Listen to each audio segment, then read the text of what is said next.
A leading cause of death in the African nation of Kenya is AIDS. To be born there is to face tough odds against reaching adulthood. In a visit to Kenya, Alan Pizzi found one daycare center in Nairobi where those odds are ignored. They could be ordinary kids in a daycare center, except at Nyumbani, every child is HIV positive. Most were abandoned at birth. Their parents died of AIDS. Kenya, which has one of the highest incidents of AIDS in the world and one of the worst records for fighting the disease, treats HIV babies as a lost cause. But they don't have to be. Felix, sit down, Felix. You'll feel better. You'll feel better. Just sit down. In many cases, the test is showing the mother's HIV antibodies, and the baby can fight them off. Huh? That's why Father Angelo D'Agostino, an American doctor and priest, collects abandoned babies. If it's newborn, in the course of a year in which they're given good nutrition, lots of loving care and stimulation, 3 out of 4 will turn negative. There's love and stimulation aplenty here, dispensed by full-time nurses and student volunteers and the children themselves. This is a story now. There are classrooms, homework, and an organic vegetable garden for fresh produce. The one shortage is money. Father D'Agostino asked the World Bank for help and was turned down. The U.S. Agency for International Development also said no. What was the rationale of turning you down? Because it wasn't on paper, but they told us that these children are going to die anyway, so why bother? The children will die anyway, so why bother? I felt like saying, you're going to die too, so why bother with you? Anyway. But you're too Christian charitable to say that.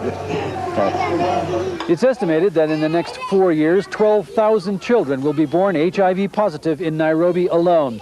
10% of them will be abandoned at birth. Of those, a lucky few will end up here. The rest will die within months. The last one was a little 6-week-old, and we really tried to keep her alive, but she was very sick.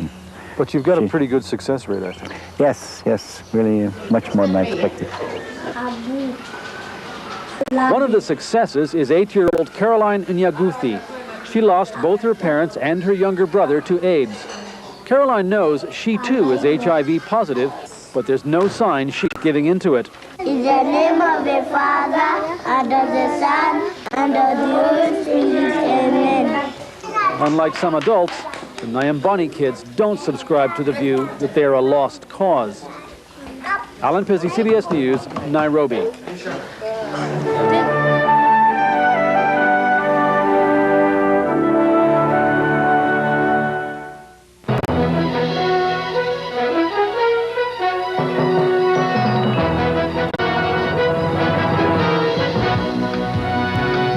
From CNN International, this is World News with Jim Clancy from CNN Center.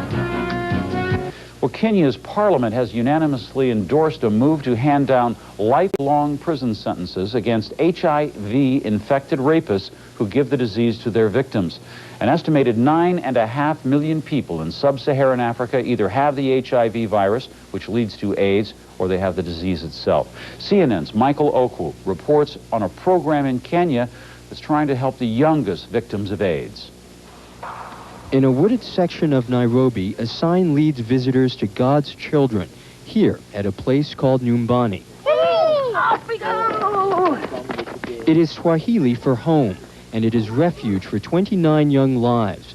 They are God's children because for now, no one else will claim them. All were HIV positive at birth and abandoned by their mothers. Some that were just thrown on the street, some that were left in hospitals. Mostly we find them when they're very weak, emaciated, and malnourished. There is 3-year-old Malcolm who's been battling diarrhea, fever, and dehydration for 2 months. And Cindy, whose world is a crib in a corner. Most of the time she's just there on the bed.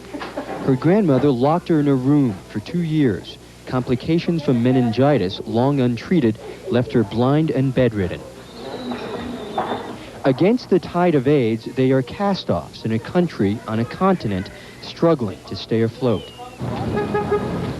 According to the World Health Organization, AIDS has already made orphans of 30,000 children in Kenya, Experts estimate in 2 years, Nairobi, the nation's capital, will be riddled with at least 2,000.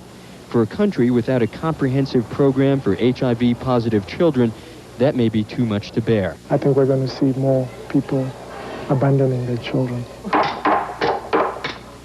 Which explains why they're building here, preparing their 2.5-acre lot to triple its occupancy. Nyumbani is the first and only operating hospice of its kind here, but it is a bare-bones operation. The $5,000 required to maintain it every month come from voluntary contributions. There's no way homes like this one are going to deal with this massive problem. Progress will require a massive change in attitude. Just because the child at birth is HIV positive does not necessarily mean that child is infected. They can actually develop their own antibodies, get rid of their mother's antibodies, which were HIV positive at the time of birth, and become negative.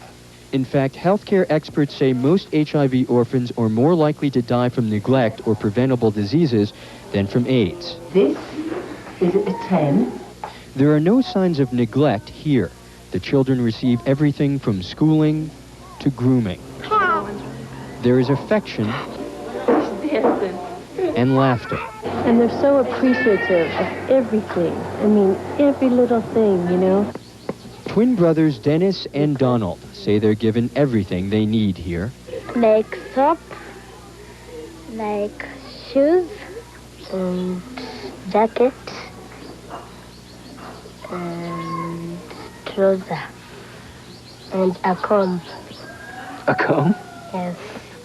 Administrators here are trying to build a community that lives up to its name, Nyumbani, a typical African village where everyone, old and young, take care of each other. Such living enables these children to face reality with a smile. You have HIV? Yes. For a little while. Courage from a country's most innocent victims, who occasionally pass so quickly they are laid to rest namelessly in a little patch on a plot by the only home in which they were welcome. Michael Oku, CNN, Nairobi.